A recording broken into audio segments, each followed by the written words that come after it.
سندھ زرعی یونیورسٹی ٹنڈو جام میں طالبہ کو ہراساں کرنے کا نیا کیس سامنے آ گیا ہے۔ زرعی یونیورسٹی انتظامیہ نے شکایت پر ٹیچر کو نوٹس جاری کر دیا ہے۔ آپ کو بتائیں سوشل سائنس کی ایسوسی ایٹ پروفیسر کے خلاف ہراسمنٹ کمیٹی کو درخواست دی گئی ہے۔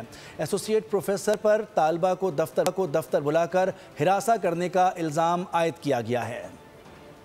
درسگاہوں میں ہراسانی کے بڑھتے واقعات سنگین مسئلہ۔ سندھ زرعی یونیورسٹی ٹنڈو جام میں طالبہ کو ہراساں کرنے کا نیا کیس سامنے آ گیا۔ یونیورسٹی انتظامیہ نے شکایت پر ٹیچر کو نوٹس جاری کر دیا۔ طالبہ کی جانب سے سوائل سائنس کے ایسوسی ایٹ پروفیسر کے خلاف اینٹی ہیرسمنٹ کمیٹی کو درخواست دی گئی۔ ایسوسی ایٹ پروفیسر پر طالبہ کو دفتر بلا کر ہراساں کرنے کا الزام عائد کیا گیا۔ یونیورسٹی میں چند ماہ قبل کراپ پروٹیکشن فیکلٹی میں بھی ہراسمنٹ کا واقعہ رپورٹ ہوا تھا۔ کمیٹی نے تحقیقات میں اساتذہ کو قصوروار قرار دیا تھا۔ کارروائی میں رکاوٹ پر ہراسمنٹ کمیٹی کے چیئرمین اور خاتون ممبر نے استعفیٰ جمع کرایا تھا۔